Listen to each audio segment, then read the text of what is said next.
Bom dia, irmãos. Graça e paz. Eu sou o Tiago, sou membro da Segunda Igreja Batista e nós vamos dar prosseguimento à nossa série de estudos sobre o livro Cristão Ateu, de Craig Groeschel. Antes da gente entrar no estudo, eu quero te convidar a parar um pouquinho, orar comigo, pedindo que o Senhor nos guie nesse estudo, traga entendimento ao nosso coração e luz na nossa mente para que a gente possa compreender. Senhor, nós te agradecemos por essa oportunidade de estarmos debruçados à Tua Palavra.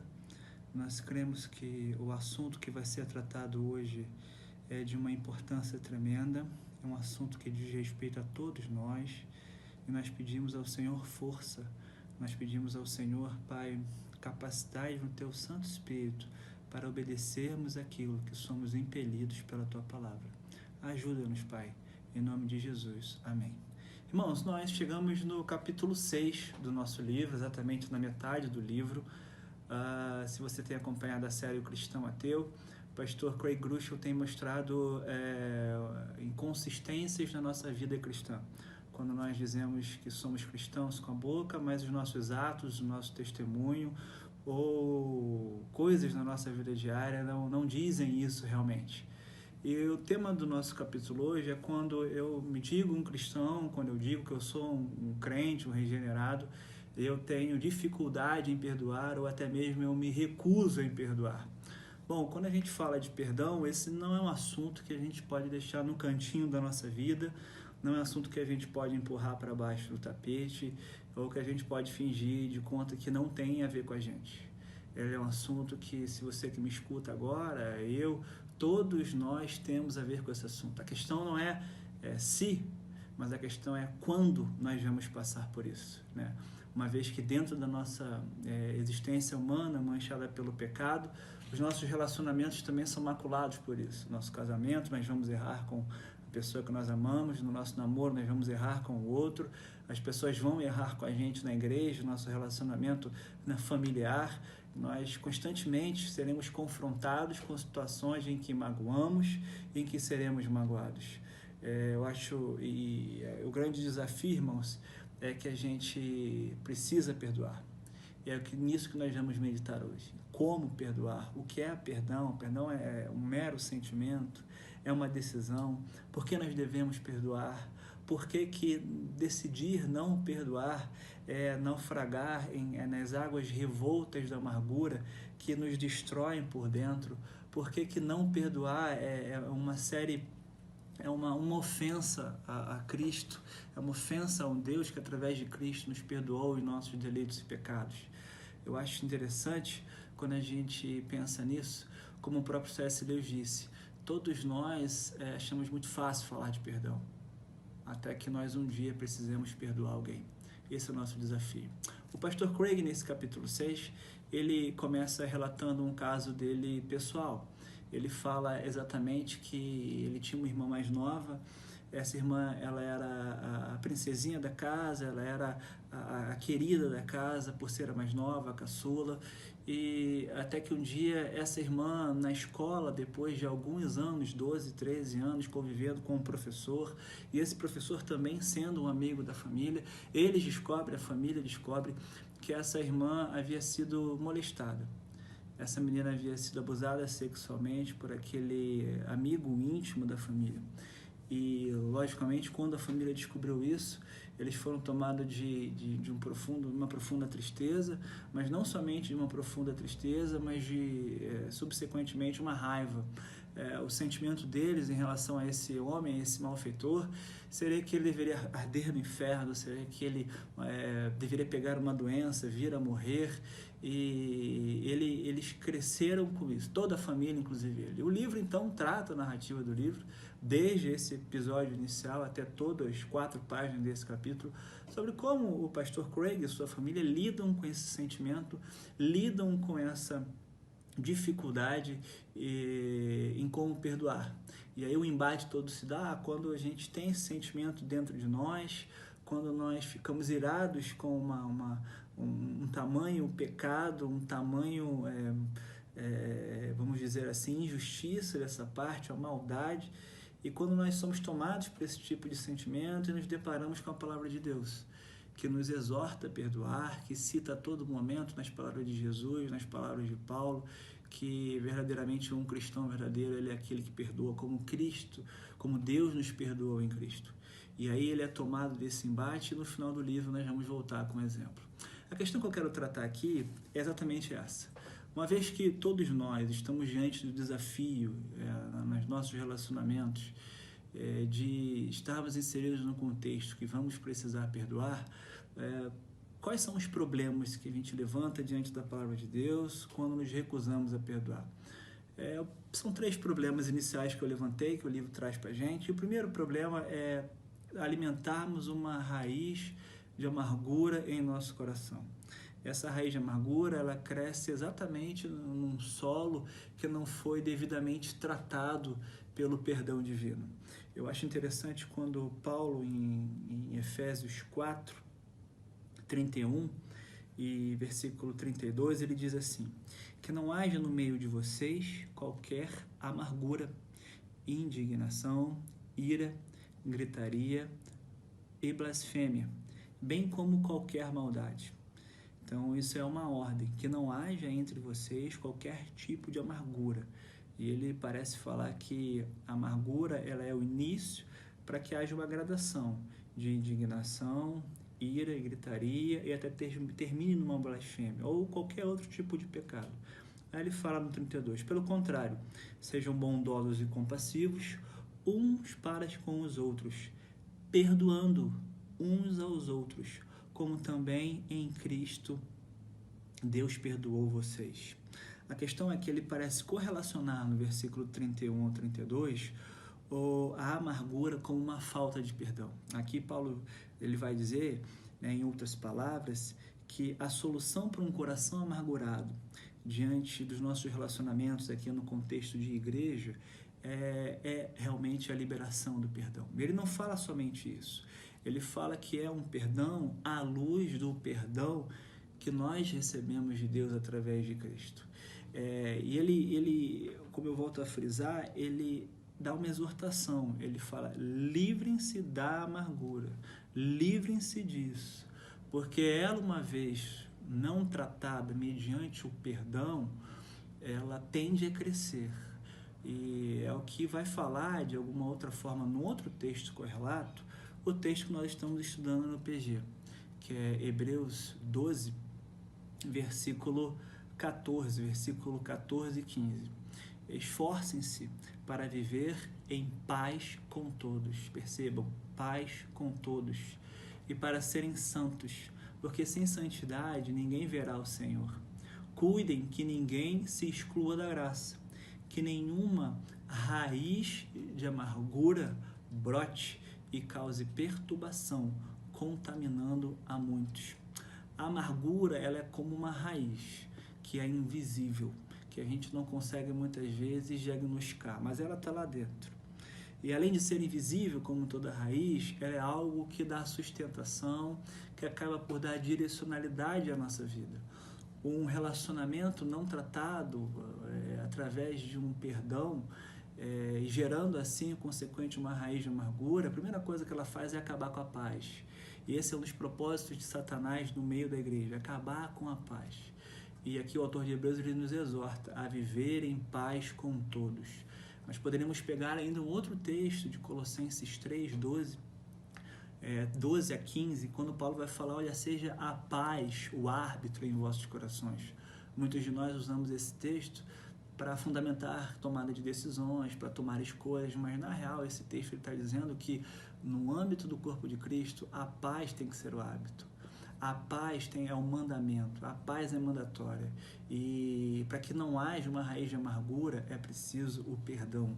Além disso, a gente tem que falar que muitas das doenças que nós enfrentamos hoje é resultado da amargura. É resultado de mágoas e feridas não tratadas. Quando nós olhamos o livro de Tiago, por exemplo, quando Tiago vai falar em Tiago 5,16, confessai os vossos pecados uns aos outros para serem curados, o contexto que ele fala ali de pecado para serem curados é que existem doenças que são chamadas de amartiagênicas. Amartia significa pecado, doenças que são causadas por pecado. Eu não estou dizendo, e aí é importante a gente falar, que toda doença é causada por pecado. Não, isso é uma heresia. Mas, de fato, o autor bíblico, assim como, por exemplo, Salmos 32, Davi falando isso, que seus olhos se envelheceram, se secaram por dentro por conta de um pecado não confessado. A mágoa, a falta de perdão, ela é um pecado. E como pecado, ela provoca em nós, pode provocar em nós algum tipo de doença. Nós vivemos numa época em que as doenças psicossomáticas têm se aflorado. Quase 80% da sociedade tem ou vai ter algum tipo de depressão, algum tipo de drama, e a maioria delas é resultado de uma mágoa não tratada, é resultado de um pecado não confessado, é resultado de um perdão não liberado. E assim, essa é uma outra questão pelo qual nós voltamos ao primeiro tópico da aula, se você não está lembrado. Alimentar uma raiz de amargura em nossos corações. Essa é a primeira causa, esse é o primeiro problema da nossa recusa em perdoar. Não podemos cultivar essa raiz de amargura, não podemos cultivar essa mágoa. Como uma raiz, o autor de Hebreus nos exorta a realmente arrancar ela, não deixar que ela brote e cause perturbação em nosso meio, porque ela, além de provocar a perda da paz, ela pode provocar ainda algumas doenças. O rei Davi adulterou com Batseba, mandou matar seu marido, depois casou-se com ela e escondeu o seu pecado. E aí, diante disso, no Salmos 32, ele vai dizer exatamente isso que eu falei. Mas se a primeira causa pela qual nós temos problemas da recusa em perdoar, a segunda é que nós proporcionamos terreno fértil para Satanás. Quando nós não perdoamos, quando nós nos recusamos a perdoar, nós estamos de alguma forma oferecendo o que na linguagem pentecostal é dito como brecha para Satanás. Paulo, em 2 Coríntios 2, 10 a 11, ele vai dizer: se vocês perdoam alguém, eu também perdoo. E aquilo que perdoei, se é que havia alguma coisa para perdoar, perdoei na presença de Cristo, por amor a vocês, a fim de que Satanás não tivesse vantagem sobre vós, pois não ignoramos as suas intenções. O que Paulo está dizendo nesse contexto é que havia um irmão que havia pecado, havia um irmão que havia sido exortado na primeira carta, e agora ele exorta a igreja de Corinto a perdoar esse irmão. E ele fala que assim como a igreja deveria perdoar, ele também iria perdoar esse irmão. E exatamente perdoaria para que Satanás não levasse vantagem sobre eles. E é assim que Satanás leva vantagem sobre nós, irmãos. É triste nós falarmos isso, mas é uma constatação óbvia, que no meio do povo de Deus, nas nossas igrejas, nós temos muito disse-me-disse, nós temos muitos problemas de relacionamento, nós temos muitas mágoas sendo causadas por inveja, por fofocas, por toda uma sorte de pecado. E aí se instaura uma verdadeira fofoca, se instaura uma verdadeira falta de paz, e é nesse sentido que Satanás leva vantagem sobre nós. E isso tem tudo a ver com o primeiro tópico. Um coração amargurado, um coração magoado, um coração profundamente ferido por esse pecado e que não se dispõe a perdoar, é um terreno fértil para pensamentos de Satanás. E nós precisamos perdoar, irmãos. Nós precisamos realmente ter consciência de que perdão não é simplesmente um assunto de esfera intelectual apenas, mas é um assunto de profunda esfera espiritual. Nós precisamos ter consciência de que nós estamos inseridos numa batalha espiritual, que nós lutamos todos os dias contra a nossa carne, contra o nosso coração, mas também somos exortados a ter uma postura de firmeza. A ordem é: ficai, pois, firmes, em Efésios 6. E uma das coisas que quebra essa nossa firmeza no mundo espiritual, que nos torna suscetíveis a Satanás, é a falta de perdão. Paulo sabia disso. E é exatamente que ele falou exatamente para liberar o perdão no contexto da igreja, para evitar divisões, mau testemunho, divisões no corpo. Mas se os problemas em se recusar a perdoar, é que nós podemos alimentar uma raiz de amargura, essa raiz de amargura virar uma mágoa, e essa mágoa gerar até problemas de saúde em nós, as doenças frutos do pecado. Também vimos que é um terreno fértil para Satanás. Ainda um outro problema: nós devemos perdoar para que a nossa oração não seja interrompida, para que, de fato, ao orarmos, na linguagem popular, a nossa oração possa passar do teto. É o que diz o texto de Marcos 11, 25, quando Jesus fala: e quando estiverem orando, se tiverem alguma coisa contra alguém, perdoem-no, para que o Pai Celestial lhes perdoe os seus pecados. Mas se vocês não perdoarem, também o seu Pai que está no céu não perdoará os seus pecados. Parece que aqui no texto Jesus vincula o perdão divino como algo intrinsecamente ligado ao perdão na esfera unilateral, na esfera horizontal. Parece que ele diz aqui que aquele que é crente, aquele que é salvo verdadeiramente, que compreendeu o perdão, ele também vai perdoar horizontalmente, porque ele compreendeu da dívida pelo qual ele foi pago. Mas ele também diz que, olha, quando você for orar e você se lembrar de alguma coisa contra o seu irmão, para a tua oração, perdoe-no, para que também o Pai Celestial lhes perdoe. Em Mateus 5, 23, que é um texto muito correlato com ele, Jesus vai dizer assim, ó: assim sendo, se trouxeres a tua oferta ao altar e te lembrares de que teu irmão tem alguma coisa contra ti, deixa ali mesmo diante do altar a tua oferta. Primeiro vai e reconcilia-se com o seu irmão, e aí depois você volta e apresenta a sua oferta. Jesus está dizendo aqui que o culto para Deus tem muito mais a ver com o relacionamento, com amor ao próximo, com resolução de problemas ao próximo, do que muitas vezes o cumprimento de uma ordenança e de um mandamento. Não adianta nada a gente cumprir os mandamentos sem deixar e ignorar coisas como o amor ao próximo. Nós devemos lembrar que a nossa justiça deve exceder a justiça dos escribas e dos fariseus, porque os fariseus e os escribas também faziam isso, davam dízimo, faziam tudo, mas nessa questão do amor ao próximo eles realmente ficavam muito para trás. E é isso que Jesus nos parece dizer, e esse é o nosso terceiro ponto aqui, para que a nossa oração não seja interrompida. Quando você for orar, Pai, e lembrar que tem alguma coisa com seu irmão, vai, reconcilie-se com ele, peça perdão e volta.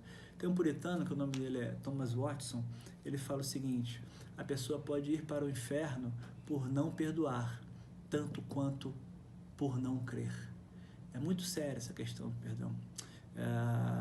A gente crê logicamente que a salvação ela é fruto da graça, ela é fruto unicamente por um ato redentivo, voluntário de Deus na humanidade em salvar pecadores sem qualquer contribuição da parte humana. A gente sabe que fé é estender mãos vazias e receber do Salvador aquilo que homem nenhum poderia pagar.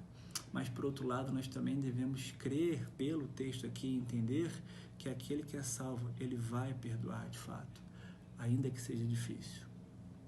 Mas por que temos tanta dificuldade em perdoar? Se nós vimos 3 problemas que são levantados por conta da recusa em perdoar, nós devemos meditar agora um pouquinho por que nós temos tanta dificuldade em perdoar. Talvez você possa até objetar aqui: bom, Tiago, será que não tem casos em que o perdão é mais tranquilo, outros que é mais difícil? Ah, Tiago, você não sabe a injustiça que foi me feita. Você não sabe o quanto isso me feriu, o quanto isso mexe comigo. Você não sabe a vida do meu parente que eu perdi, a vida da minha irmã que foi estuprada. Você não sabe o grau de dificuldade que eu passei. Olha, irmãos, à luz disso, desse questionamento, nós devemos meditar numa coisa. Às vezes nós temos tanta dificuldade em perdoar, e eu não quero menosprezar ou fazer pouco caso dos seus dilemas, dos nossos dilemas enquanto seres humanos, mas nós temos dificuldade porque nós não consideramos o perdão que recebemos em Cristo.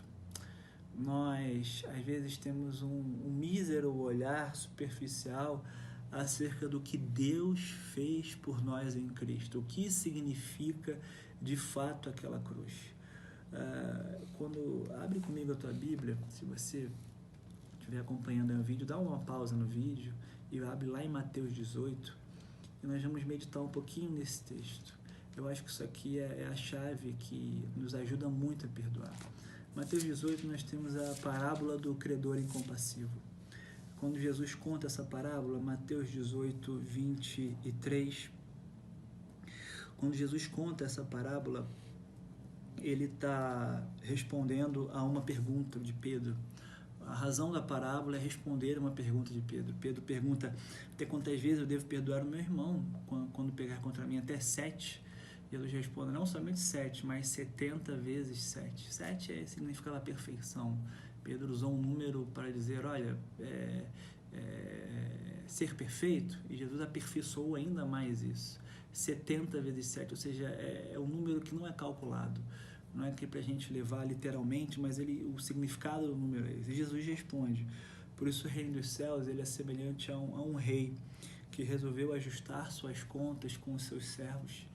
E diante de um servo que estava ali a clamar, a pedir por clemência, por perdão, ele se vê na situação de ter que vender toda a sua família, todos os seus bens, para pagar a dívida. A dívida era muito grande. E aí, diante disso tudo, trouxeram-lhe esse homem que devia 10.000 talentos. E esse homem não tinha o que pagar e realmente ele teve a sua dívida perdoada. Depois de ele ter a sua dívida perdoada, eu quero ressaltar isso, 10.000 talentos. Ele se vê na mesma situação que uma outra pessoa, um outro servo dele, lhe devia 10 denários. E ele não perdoa esse homem. Ele exige o cumprimento e o pagamento de toda a dívida desse homem. Depois, ele lançou, inclusive, esse homem na prisão até que saudasse a dívida. Vendo os seus companheiros, no 31, o que havia acontecido, ficaram muito tristes e foram relatar ao Senhor que havia perdoado ele anteriormente tudo o que havia acontecido. Então o Senhor, chamando aquele servo, disse, servo malvado, eu lhe perdoei aquela dívida toda porque você me implorou. Será que você também não deveria ter compaixão do seu conservo, assim como eu tive compaixão de você?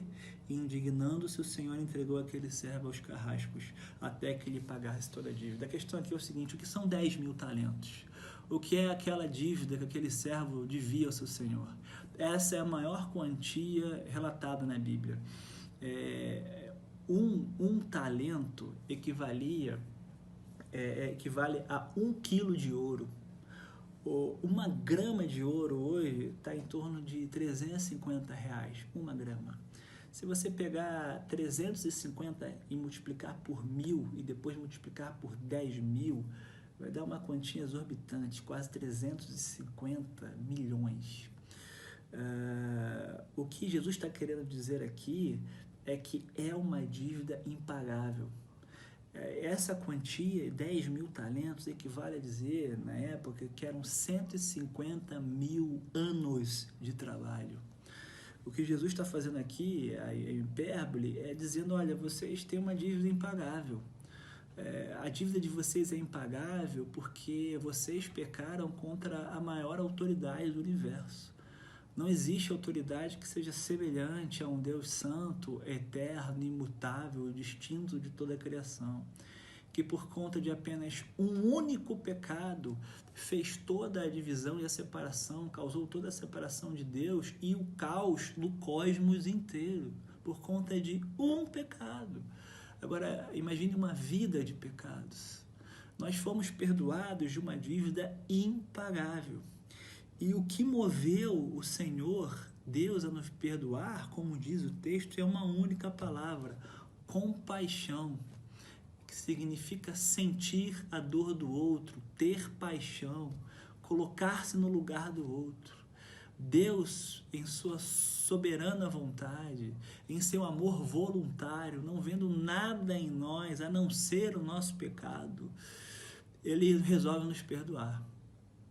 E agora o que Ele espera de nós, de alguém que tenha compreendido que foi livre e foi absolvido de uma dívida impagável, é que faça a mesma coisa com aqueles que lhe devem. A questão é que nós temos dificuldade a perdoar, e eu volto ao ponto inicial, porque nós não temos consciência de que a nossa dívida paga por Cristo na cruz era uma dívida impagável. Nós, às vezes, menosprezamos o perdão de Deus e não vivemos os nossos relacionamentos à luz desse perdão, porque nós não meditamos na verdade central do Evangelho. Uma coisa é você errar e transgredir contra um guarda municipal. Outra coisa é você errar e transgredir contra o presidente da República. Quando você transgride contra o guarda municipal, a pena ela é diminuta, se comparada a uma transgressão ao presidente da República.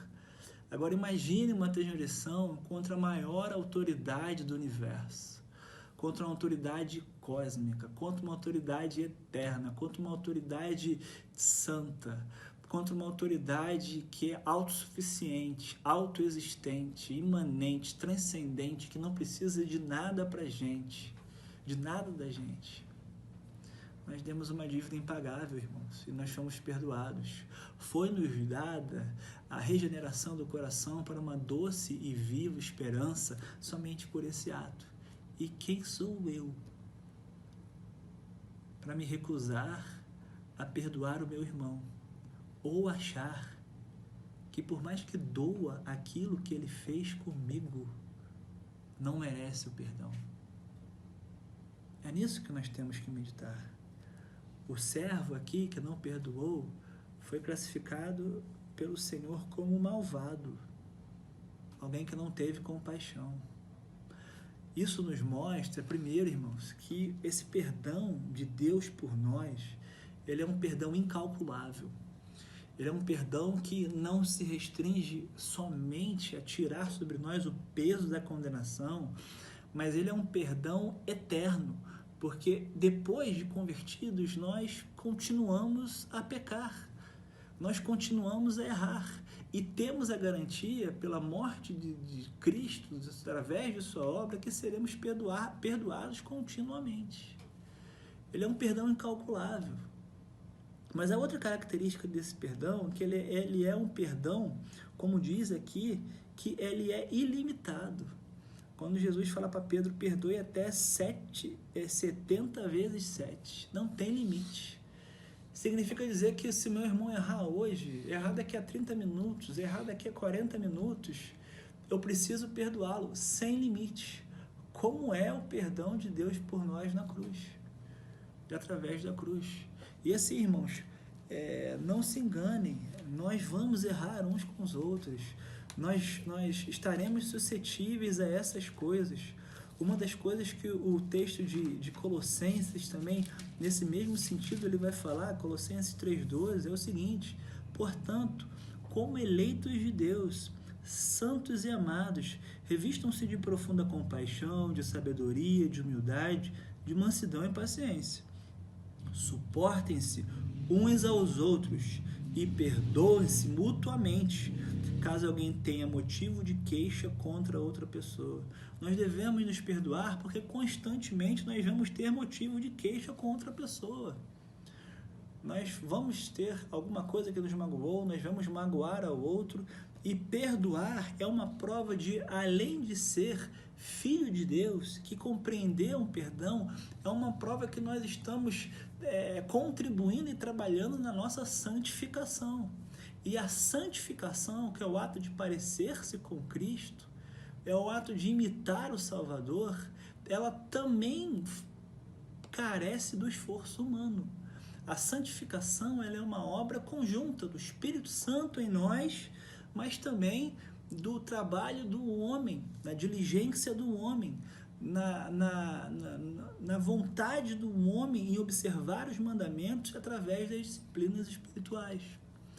Portanto, irmãos, perdão, além de ser algo que nos faz parecer com Cristo, e nós deveríamos encarar as situações na vida dessa de perdão como uma oportunidade que nós temos de parecer com Cristo. É algo que nos dá uma prova viva para nós mesmos, se nós somos eleitos de Deus, filhos de Deus. Mas a grande questão que eu quero chegar, irmãos, é que uma outra causa, lembre-se, porque nós temos tanta dificuldade em perdoar, é porque nós não meditamos no perdão de Cristo. Nós achamos isso às vezes superficial, parece que isso não desceu da cabeça para o coração, não contagiou a gente. Mas uma outra coisa é porque às vezes nós ainda não morremos para nós mesmos. Nós ainda achamos que de alguma forma o mundo e as atitudes do mundo, o cosmos ainda gira em torno do nosso umbigo. Que nós devemos ser sempre agradados, que nós devemos ser sempre privilegiados. E enquanto a gente não morrer para nós mesmos, a gente ainda vai ter muita dificuldade para perdoar. Inclusive, nós não devemos nem aspirar uma vida de tranquilidade e bonança aqui, porque nos prometido em toda a Escritura dificuldades, e nós não estamos livres, por exemplo, de, como o pastor Craig, ter uma irmã violentada, ter uma mãe alvo de uma conduta incoerente de um outro homem, ter uma família vítima de um mau caráter. Nós não estamos livres a isso. E mesmo diante disso, nós precisamos aprender a morrer para nós mesmos. Nós precisamos olhar com compaixão para aquela vida. Não como alguém que merece, que evoca o castigo divino, mas como alguém que é carente da graça. Como alguém que precisa ter um encontro com Cristo e ser modificado. Como Deus olhou para a gente com compaixão. O Martin Lloyd Jones, ele fala exatamente isso, no sentido de que nós precisamos morrer para nós mesmos. Nesse sentido do perdão, ele fala que a única força que pode capacitar um homem a não revidar, a voltar à outra face, a caminhar a segunda milha, a dar tanto sua capa quanto sua túnica, quando esta última esteja sendo-lhe arrancada à força, e a ajudar outras pessoas que estejam padecendo necessidade. Sim, a força vital necessária para tanto é que esse homem tenha morrido para si mesmo, tenha morrido para as preocupações consigo mesmo. Irmãos, isso é perdão. Perdão é realmente assumir as consequências do erro, é assumir o prejuízo. Como diz a palavra, perdão é uma perda grande.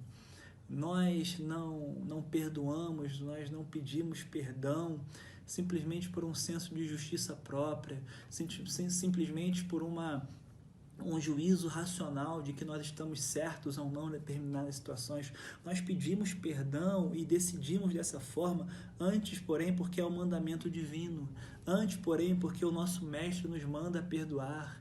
Nós pedimos perdão porque nós fomos perdoados em Cristo, de uma dívida impagável. Nós que éramos como ovelhas desgarradas, com destino para o inferno, fomos ali alvos de uma doce compaixão e misericórdia e fomos arrastados para a sua maravilhosa luz. E agora o Senhor que fez isso com a gente espera que nós façamos a mesma coisa com aqueles que nos ofendem.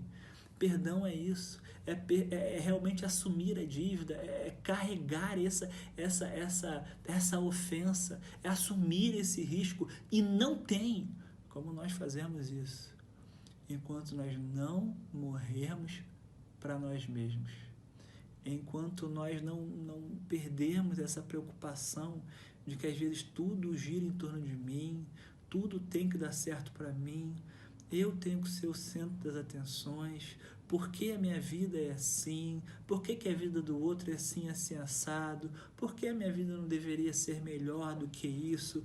Nós devemos morrer para isso. Quando a gente tem esse entendimento, fica mais fácil perdoar.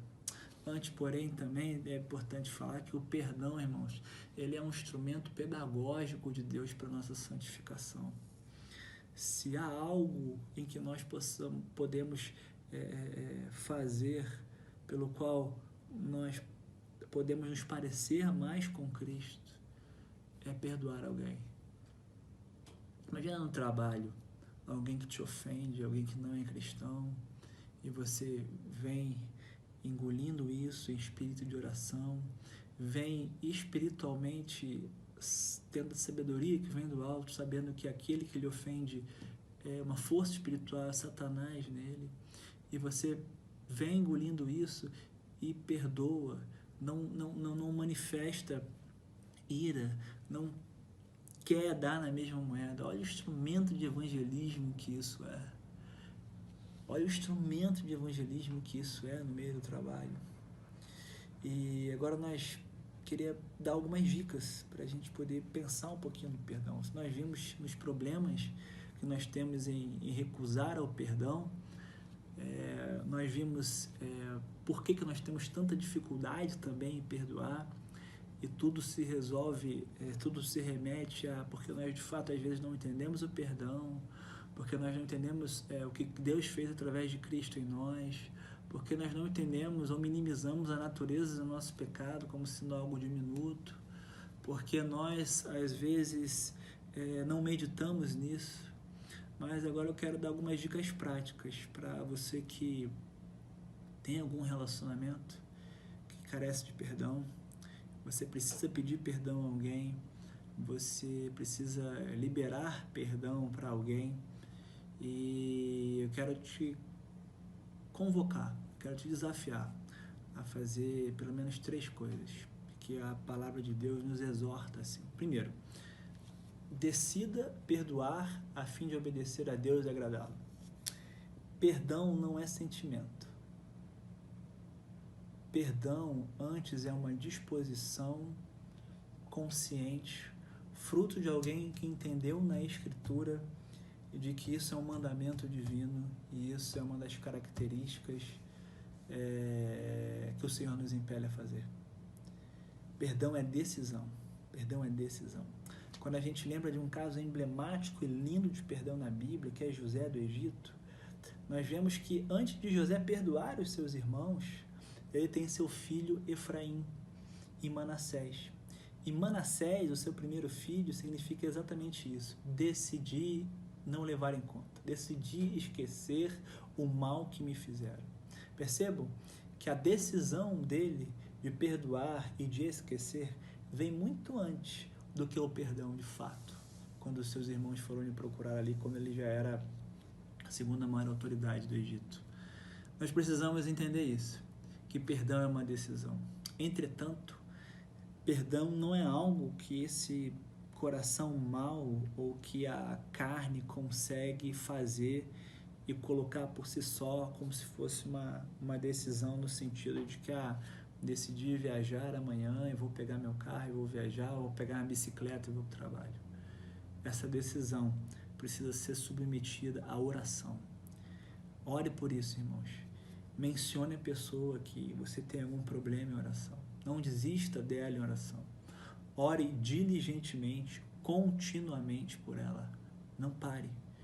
E à medida que a gente vai orando, à medida que você ora, o Senhor vai mudando o estado do seu coração, vai retirando a raiz de amargura do seu coração, e pelo poder que há no Espírito Santo, Ele lhe capacita, Ele concede auxílio para, de fato, pedir perdão ou resolver a sua pendência. E a terceira coisa é: tome iniciativa. Tome iniciativa. Isso é lindo. Isso é lindo no cristão.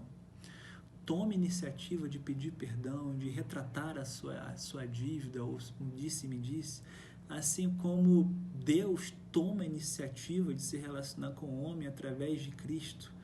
E nós vemos isso claramente no livro de Filipenses. Nós devemos até entender isso no livro de Filipenses, em Filipenses 2, 5, quando Paulo nos orienta: olha, tende em vós o mesmo sentimento que habitou em Cristo Jesus, que sendo igual a Deus não teve por usurpação o ser igual a Deus, antes esvaziou-se a si mesmo, e veio esse mundo tomando a forma de servo, e foi obediente até a morte de cruz. Esse esvaziamento de Deus em vir ao mundo, primeiro esvaziamento, e não obstante vir ao mundo, assumir a forma de servo, segundo esvaziamento, ele é o resultado e ele é o argumento de Paulo para resolver uma das questões que havia por detrás daquela carta, que era a briga de Evódia e Sintique, que era a divisão no corpo de Cristo, e alguns ali que pregavam a Cristo por motivos torpes, por motivos mais diversos que não seja a glória de Deus. E o argumento de Paulo nesse ponto é que o problema na igreja poderia ser resolvido se todos os crentes assumissem a forma de servo, assumissem a forma de realmente servir ao outro, considerando o outro como superior a si mesmo. E aí entra o caso que nós nos falamos aqui, tomar a iniciativa de pedir perdão. Não espere outro fazer. Não ache, não dê desculpa para você que o tempo vai curar isso, que o tempo é remédio para isso. O tempo não curou o trauma e a dificuldade dos irmãos de José, que depois de terem vendido José lá para o Egito, ainda foram para lá atrás de comida, mas tinha uma mágoa para ser tratada ali através do perdão daquele homem de Deus. O tempo não cura as coisas. Nós precisamos entender isso. Para a gente encerrar, eu volto ao livro agora. Inicialmente nós tratamos que o pastor e a sua família foram alvos de um atentado sexual. Sua irmã foi molestada. E depois de orar, depois de meditar nas Escrituras, aquele homem que molestou a sua irmã, ele teve uma grave doença, uma doença terminal. E depois do pastor ter decidido perdoar, ter colocado isso diante de oração, ele escreve uma carta para aquele malfeitor, para aquele homem. E ele escreve uma carta e entrega para a enfermeira desse homem no hospital e pediu que a enfermeira lesse essa carta para ele. Na carta ele falava que perdoava ele exatamente por conta do perdão que ele tinha recebido através de Cristo Jesus, no quanto ele orava pela vida dele, no quanto ele pedia a Deus para que ele entendesse esse realmente amor vindo da parte de Deus por nós. E ele entregou a carta, a vida dele continuou normal, até que aquele homem morreu. Ele realmente faleceu alguns dias depois de ter recebido a carta. Anos se passaram e a enfermeira que lê a carta ali para ele procura a família, sem saber nada do que havia acontecido.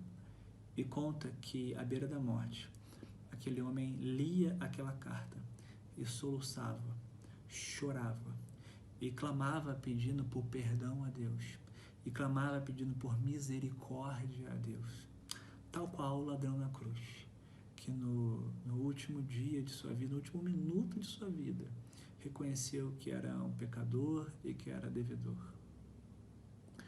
O Senhor usou aquela carta, através daquele pastor, como um instrumento de pregação do Evangelho, de arrependimento e perdão. E o Senhor pode nos usar, se nós tivermos a atitude de servos, de gente que abdicou de querer que tudo gire ao nosso redor, mas de alguém que se coloca em posição inferior ao seu irmão e que o considera como superior, e que a luz do que fez o nosso Mestre se esvazia e pede perdão.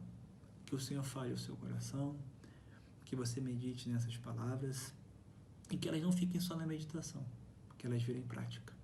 Resolva o seu problema com seu amigo, com seu irmão, com seu parente, qualquer que seja. Que o Senhor te capacite para isso. Deus abençoe.